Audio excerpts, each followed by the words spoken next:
Queridos filhos, esta é uma das mais lindas parábolas de nosso Senhor. Pega meu terço.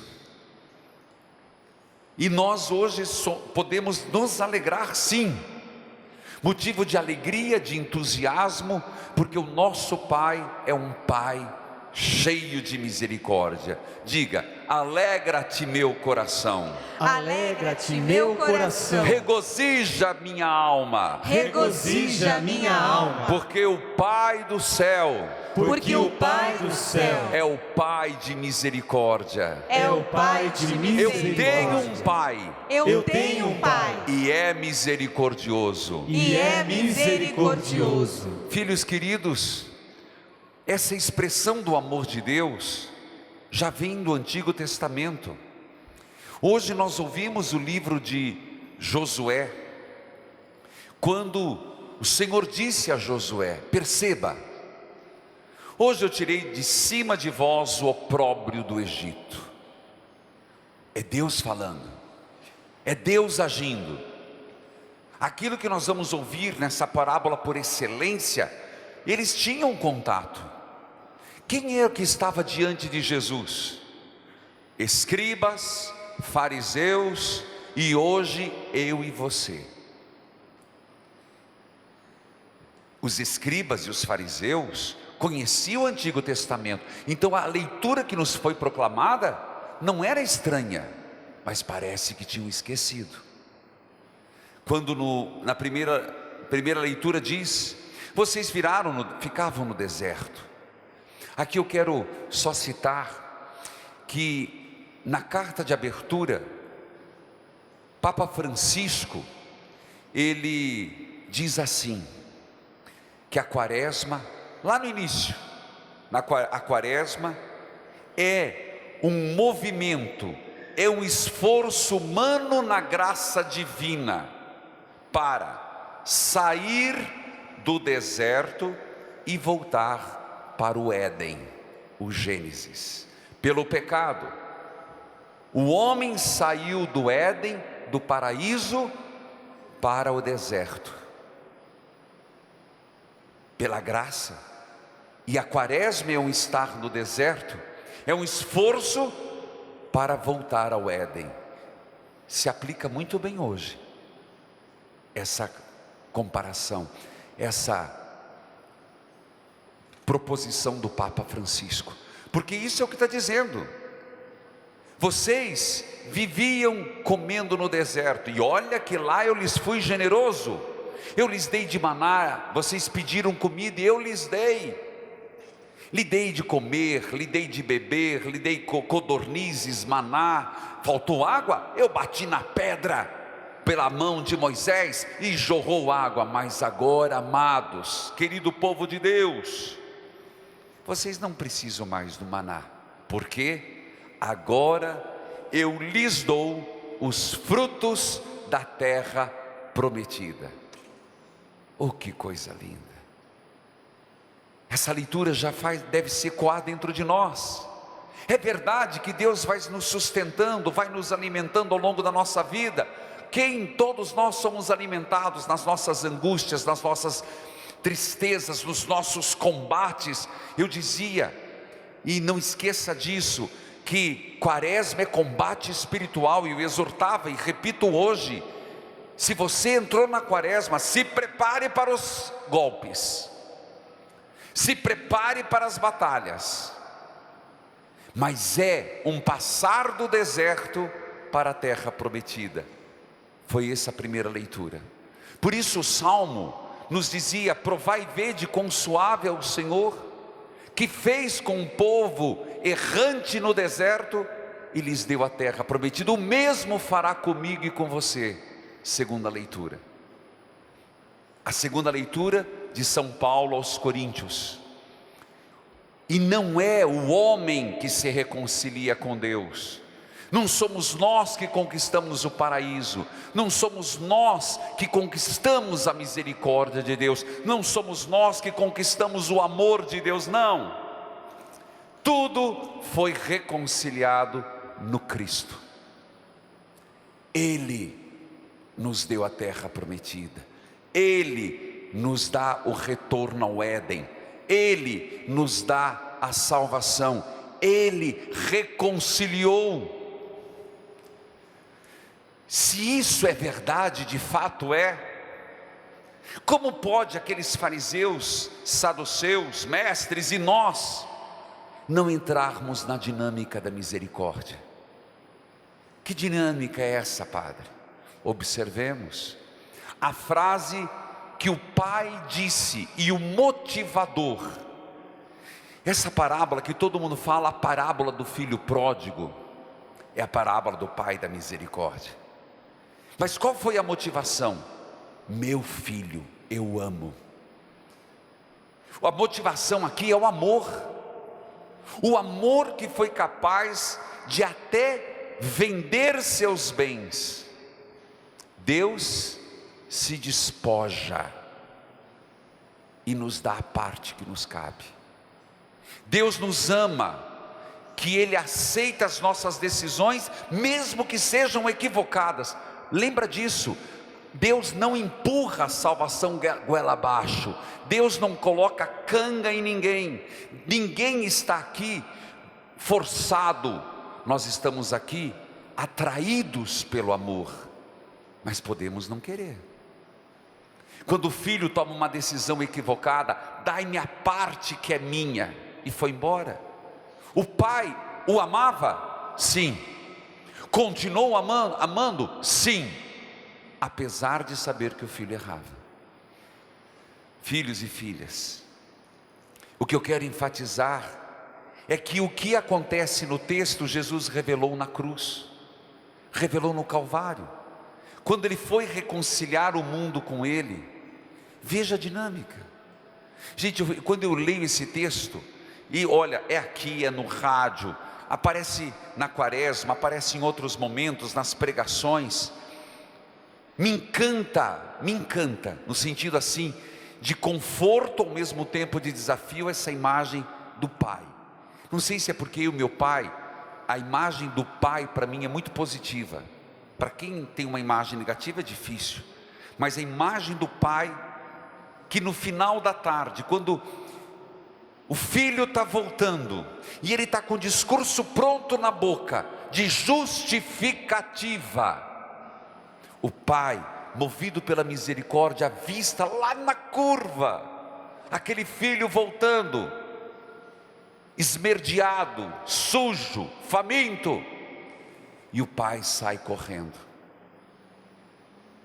É Deus que faz isso comigo e com você, que faz isso com a humanidade. Fez com o povo de Israel, faz com a humanidade hoje, basta querer. Por isso a igreja vem pedir que as políticas públicas sejam baseadas na justiça e no direito, segundo Isaías. É o Pai que aceita a humanidade quando ela quer viver sem exigências. É impressionante você ver a atitude do Pai. O filho faz um processo de transformação, de metanoia, de purgação impressionante. Reflitamos um pouco mais dentro do tempo que nos permite. O filho mais novo, aventureiro. O filho mais novo vai, gasta seus bens. E o grande erro do filho mais novo foi entender que saindo de perto do pai seria feliz. Quantas vezes a gente pensa que se afastando de Jesus nós seremos felizes? Como se Deus fosse um peso, como se a nossa igreja fosse madrasta e não mãe igreja. Quantas vezes nós pegamos as nossas coisas, as nossas quinquilharias, que vamos ser sinceros, nesse mundo a gente junta é quinquilharia. Dá uma olhada para as nossas coisas, e a gente, eu quero viver sem Deus, eu quero a liberdade. Que confusão de liberdade e libertinagem. E onde termina? Não faz muito tempo, eu tenho feito a leitura orante. Cuidado com os amigos, gravei até sobre amizade em sabedoria, provérbios. Os amigos de mesa não são os amigos da dificuldade. Na hora vieram para festar, gastar os bens, e isso o mundo te oferece, viu? Na hora que você tiver muito dinheiro, saúde, que você tiver muita coisa para gastar, meu filho, a tua vida principalmente, porque o diabo não quer teu dinheiro, o diabo quer tua vida, quer tua alma. Você vai encontrar muito anjo do diabo junto. Mas o fim desse homem, desse jovem triste, quem conhece lavagem de porco? Veja, ele queria matar a fome com lavagem de porco, e nem isso dava. Olha onde vai o ser humano sem Deus. Olha onde eu e você vamos sem Jesus. Bendita a hora que tivemos a graça de poder adquirir esse crucifixo para a quaresma. Mas é impressionante você ver que o filho, ele põe um discurso na boca. Ele queria convencer o pai que estava arrependido, mas se você observar, o pai não escutou. Para Deus você não precisa fazer discursos, você não precisa ficar ensaiando a volta. Volte. Você não precisa ficar aqui que Deus vai pensar de mim o melhor possível. Por isso que quando o filho, com ensaiado a palavra, começou a dizer, o pai disse: chega, meu filho, vão buscar um anel, olha, me arrepia só de pensar nesta cena maravilhosa. O pai calou a boca do filho num abraço de perdão. É isso que Jesus faz comigo e com você, porque Ele quer mostrar que o que nos une a Ele é o amor, não são nossa justificativa, não são nossas historinhas que a gente conta para convencer os outros. O pai entendeu que a volta do filho, só o fato dele estar ali, já era o suficiente. Oh, meu filho, volta para casa,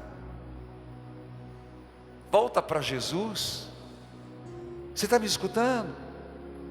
Não precisa ficar maquinando, como marido e mulher que brigam, ou amigos que ficam discutindo, que se falar eu dou resposta. Não, Deus não quer isso não, isso aqui é para nós. Basta o movimento teu, e Ele nos cala, nos convence, num abraço de perdão. Não tem mais discurso. Queridos filhos, alegremo-nos, esse é o nosso Deus, o Deus da reconciliação, o Cristo que nos reconciliou na cruz. Filhos queridos, o segundo filho também é verdade, e aqui ele falava para os interlocutores, está falando para mim e para você, porque às vezes, por estarmos demais ligados no sagrado, nós nos tornamos mais insensíveis ao sagrado. Vou dizer isso, eu, por exemplo, como padre, tenho as coisas de Deus podem me tocar menos. Você vai achar que é o contrário. Não. Você que é acostumado na igreja, você entra no costume, na rotina de missa, que se você não se cuidar, nós nos tornamos mais insensíveis que os outros. O filho mais velho. E qual foi o erro do filho mais velho? Ter ficado com o pai? Não ter entendido que o que era do pai era dele. Ficou cobrando um cabrito, e o pai falou: ô meu filho, você está, porque eu não te dei um cabrito, e você não passeia comigo, não dorme dentro de casa, não tem tudo que é de bom. Você percebe o que às vezes eu e você somos mesquinhos, e jogamos na cara de Deus: eu rezei, o Senhor não me deu aquela graça, mas eu te dei tantas outras, filho. Mas eu rezei, eu não passei naquele concurso, que eu queria aquele emprego, mas eu te dei outros filhos. Mas mesmo assim, o laço continua. Vem, filho, vem se juntar. Querido povo de Deus, isso para nós é motivo de alegria. Nós temos um Jesus que nos ama. Eu me propus esse ano, um pouco inspirado na ponte mais antiga de Roma, que acolhia os peregrinos, a refletir os instrumentos de flagelação. E eu quero hoje refletir a coroa de espinhos. Essa coroa que nosso Senhor usou por nós, um instrumento de morte. E quantas vezes nós colocamos na cabeça de Jesus as ofensas. Reflito hoje as flageladas, os flagelos de nosso Senhor, que ainda foram generosos em colocar pontas de chumbo, mas deixa eu lhe dar uma nas costas para você ver. Segundo eles, cada pontinha cada coisa aqui tinha uma ponta que batia e rasgava a carne. Refletir, e já passamos pelos pregos e as correntes, e vai crescendo. Que cada um pense, hoje, da nossa história, o flagelo, o suplício e a coroa que colocamos na cabeça de Jesus.